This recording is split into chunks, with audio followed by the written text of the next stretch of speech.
तो पिछले पार्ट में हमने देखा था वही बेन को फाइट के बीच में आकर बेहोश करके वहाँ से ले जाता है और उसे एक घर में लाकर छोड़ देता है और फिर यूवी के पास चला जाता है और यूवी ने ही बेन को बचाने के लिए वे से बोला होता है। दूसरी तरफ हम मोटू को देखते हैं जो युवान के पास आकर उसे बताता है किसी फैमिली वालों ने बेन को पकड़ लिया है। यहाँ युवान हुआ से बेन को बचाने को बोलता है और कुछ देर बाद हुआ भी मान जाता है और बेन को बचाने के लिए यहाँ से चला जाता है। अब आगे तो मोटू युवान से पूछता है कि भाई हुआ अकेले ही जा रहा है, हमें भी उसकी मदद करने के लिए उसके साथ जाना चाहिए। जिस पर युवान कहता है कि तुम उसकी चिंता मत करो, वो अकेला ही उन सभी के लिए काफी है। इसके बाद युवान मोटू से कहता है कि तुम चिकन और शराब लेकर आओ, मुझे बहुत जोरों से भूख लगी है। इसके बाद मोटू चिकन और शराब लेकर आता है। फिर व्यू चेंज होता है और हम बेन को देखते हैं जिसे अब होश आ गया था और उसके सामने एक लड़की होती है जो बेन से पूछती है क्या तुम ठीक हो, जिस पर बेन उसे जवाब देते हुए कहता है मेरे सीने का दर्द अब कम हो गया है। तभी बेन कहता है उस सी फैमिली के बंदे ने मेरा हाथ तोड़ दिया था, अब मेरा हाथ बिल्कुल ठीक हो गया, क्या आपने मेरा हाथ को ठीक किया है। और वो लेडी के पास जाने लगता है। तभी वो लेडी उससे घबरा कर दूर हट जाती है। बेन कहता है कि तुम डरो मत, मैं कोई बुरा आदमी नहीं हूँ। तभी बेन को याद आता है कि यह तो वही लेडी है जिसे पिछली बार वह भूत समझकर यहाँ से भाग गया था।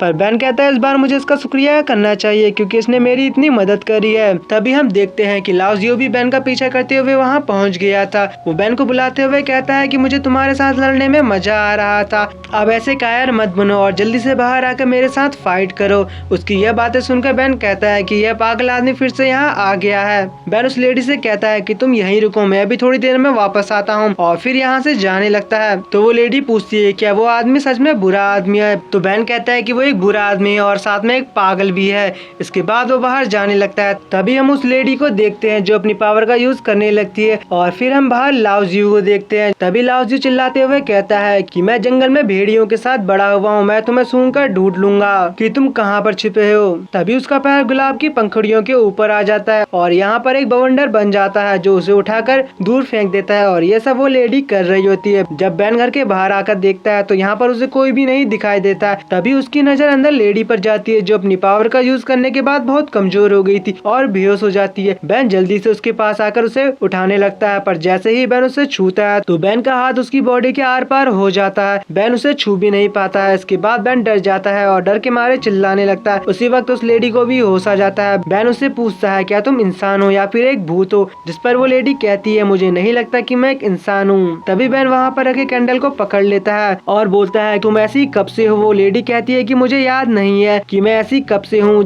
बस इतना याद है कि जब से मैं इस घर के बेर के बगीचे में आई हूँ तब से मैं ऐसी ही हूँ और मुझे इससे ज्यादा कुछ भी याद नहीं है। इसके बाद बेन उसे बोलता है कि तुम यहाँ क्यों आई हो। इसके बाद बेन उसे कहता है कि तुम जहाँ से आई हो वहाँ वापस लौट जाओ, जिस पर वो लेडी कहती है कि मुझे तुम्हारी मदद चाहिए वरना मैं इस जगह को छोड़कर कभी भी यहाँ से बाहर नहीं जा पाऊंगी। बेन को लगता है कि यह उसे सब्स्टिट्यूट के रूप में यूज करना चाहती है। बेन कहता है कि मैं इसकी जाल में नहीं फंसने वाला हूँ। इसके बाद बेन उसे कहता है कि तुमने मुझे बचाया है और तुमने मेरा हाथ भी ठीक किया है पर मैं तुम्हारा सब्स्टिट्यूट नहीं बनना चाहता, जिस पर वो लेडी कहती है कि मैंने तुम्हारा हाथ ठीक नहीं किया है, वो तो अपने आप ही ठीक हो गया है। इसके बाद वो लेडी कहती है कि तुम गलत समझ रहे हो, मैं तुम्हारा कोई यूज नहीं करने वाली हूँ और मैंने तुम्हारा हाथ ठीक नहीं किया है, वो तो अपने आप ही ठीक हो गया है। इसके बाद बेन उस लेडी से उसका नाम पूछता है तो वो लेडी अपना नाम फेंग हुआ बताती है। तभी हम देखते हैं कि बेन के सीने में दर्द होने लगता है, जिसे देखकर फेंग हुआ कहती है कि मेरे पास दवाइयाँ कम थी इसलिए मैं तुम्हारा इलाज पूरी तरह से नहीं कर पाई, पर कुछ ही दिन आराम करने के बाद तुम पूरी तरह से ठीक हो जाओगे।